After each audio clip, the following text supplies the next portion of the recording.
When you start noticing that something could be wrong with Danielle? Yeah, well, Danny was born in '83, and our first daughter, you know, gorgeous little girl, and it was probably about 12 months or so. She was at that stage of riding a little plastic trike around and just full of life, laughing and carrying on and just playing games with us on a trike, and I think she was sort of progressing quite normally. And then after that, we just started to notice a couple of things where she would not ride the bike anymore, and then the sort of some hand wringing would start to happen, and we just had no idea what was going on. And we went to see a doctor in Wagga Wagga, and they just told us she's a slow developer. And that's what we went. Several doctors said the same thing, just slow developer. And then we moved to Sydney, and that's when we started to find out just how serious this thing was. Yeah.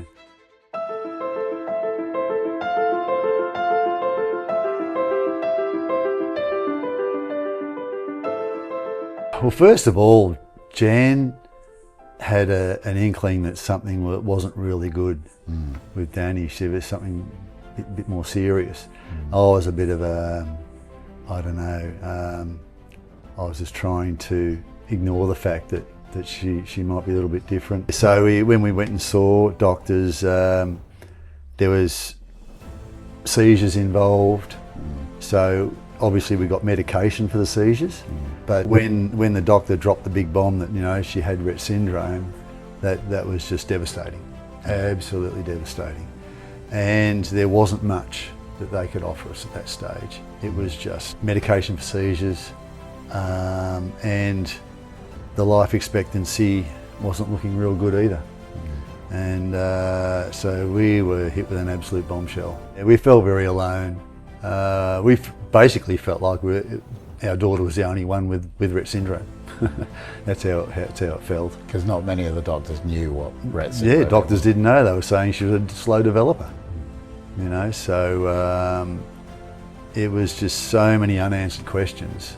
And Jan always had that feeling that, you know, something was a lot more serious, but I was just I put my head in the sand and thought, she'll be right, you know. Our little girl, she'll be fine.